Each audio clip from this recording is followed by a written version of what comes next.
Greeley, Colorado. This one takes the cake.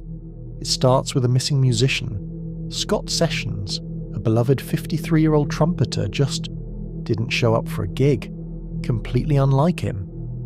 People started asking questions. Where was Scott? What had happened to him? And what they eventually discovered was something straight out of a nightmare. Scott wasn't just missing. He was dead, burned alive in the middle of nowhere. Even seasoned investigators were shaken. The crime scene was grim, remote, and unlike anything they had encountered in the region. At the Monument Gulch exit, and I have a dead body. Okay, we'll get help on the way. Are you able to provide any details? Well, there was a tree on fire, and I went up to put it out, and he's laying next to it. Okay, and do you believe he's found any help? Yeah, he's definitely passed away. It became clear that this wasn't just an accident.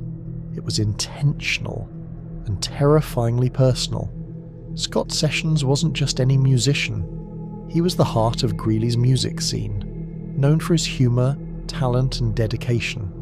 Born in March 1966 in Ogden, Utah, he moved to Greeley young, went to high school there, and eventually earned a music degree from Brigham Young University.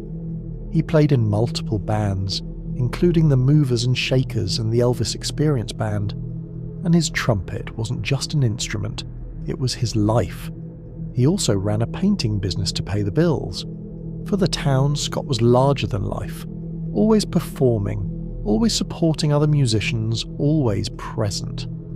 His presence at local gigs was a constant reassurance for other artists, and his absence quickly became alarming. His passion wasn't just for music, it was for people, community, and the energy of live performance, which made his sudden disappearance even more shocking. February 10th, 2020. Scott didn't show up for his gig with the Elvis Experience Band. Odd enough, but then people noticed something stranger. No one had seen him since February 8th. Concerned friends and bandmates went to his house braving a blizzard, but there was no answer. The next morning, a snowplow driver driving about an hour west of Greeley saw smoke off the road. Approaching, he found a tree smouldering, and next to it a charred corpse wrapped in a blue blanket secured with duct tape. Tire tracks in the snow confirmed someone had dragged him there. It was Scott Sessions. He hadn't just disappeared, he had been brutally murdered. Investigators quickly realised that this wasn't random. It was meticulously planned, and the remoteness of the scene meant the killer wanted Scott found in this exact, horrifying way. The town that had always felt safe was suddenly facing a nightmare. Police started tracking Scott's last movements. His car was missing from his house, suggesting he had gone somewhere he didn't want to be tracked. They found his last messages were with Heather Frank, a 48-year-old diner server he'd only been dating for a couple of weeks. Heather was charming, a mother of 3, a jazz fan, but she had a history with alcohol. Scott's last known interaction was messaging Heather on the evening of February 8th, the night he was last seen alive. Meanwhile, surveillance and tracking revealed Kevin Eastman, Heather's ex-boyfriend with a violent past, had also been at Heather's house the same night. Was Heather complicit? Was Kevin? Or was there something else entirely? Every clue seemed to point in multiple directions, leaving investigators and the town stunned. Even Scott's friends and family were unsure who to trust, making the investigation as psychologically complex as it was grim. Tracking devices and surveillance showed Heather and Kevin moving around Greeley and nearby areas like nothing had happened, going about normal routines even as Scott's charred body had been discovered. Kevin carried weapons and showed disturbing behaviour, but Heather appeared calm. Police observed them visiting remote properties, one of which would later become critical. It was clear something horrifying had occurred inside Heather's home, but the full scale of the crime wasn't visible yet. Every new piece of information raised more questions than answers. Who did what, and why had Scott ended up burned in the snow? The tension ratcheted up as investigators realized they were tracking people capable of extreme violence, living a double life while everyone else assumed they were ordinary neighbors.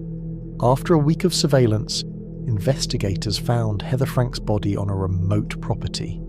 She'd been shot twice in the chest and hidden under a pile of wood, the same strategy used to try to dispose of Scott. Kevin Eastman, it appeared, had been controlling and terrorizing her the entire time. Heather hadn't gone to the police because she feared what Kevin might do, not just to her, but to her 3 sons. This revelation shocked even seasoned detectives. The sheer level of planning, cruelty, and control Kevin exercised was terrifying and rare in their experience. Kevin Eastman was arrested with weapons and bloody evidence on him. He told a convoluted story claiming Heather had a hand in Scott's death. So when was the last time you actually saw Heather?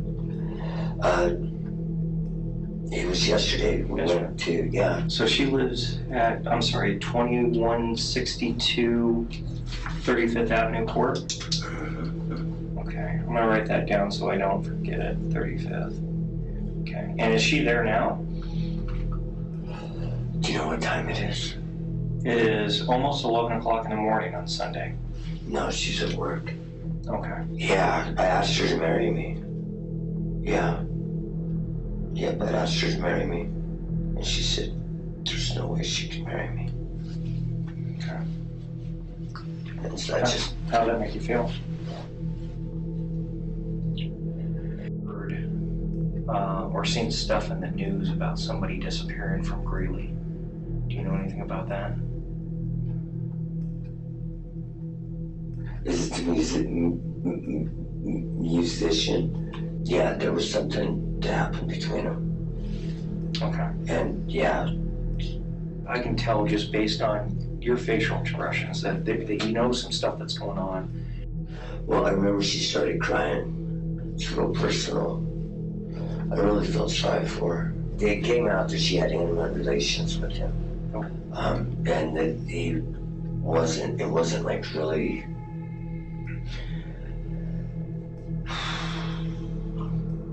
Oh, man. I'm trying to think of the right words, but it wasn't mutually agreeable.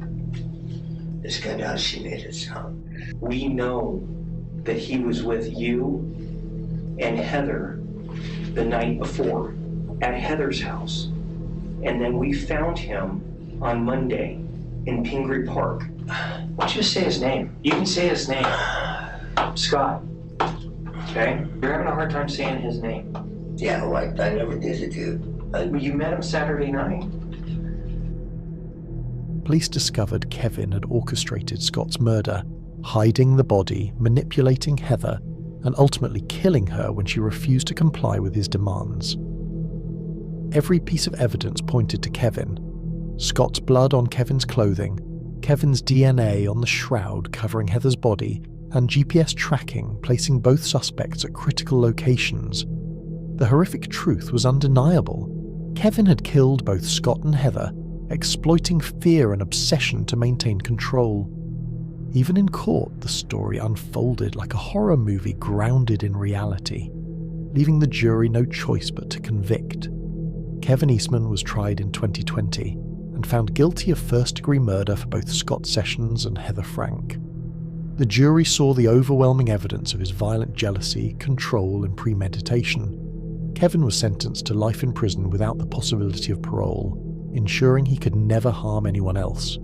Victim Stanley Scott Sessions. The verdict reads, we the jury find the defendant Kevin Dean Eastman guilty of murder in the first degree after deliberation. As it relates to count number 2, murder in the first degree involving victim Heather Frank. The verdict reads as follows. We the jury find the defendant Kevin Dean Eastman guilty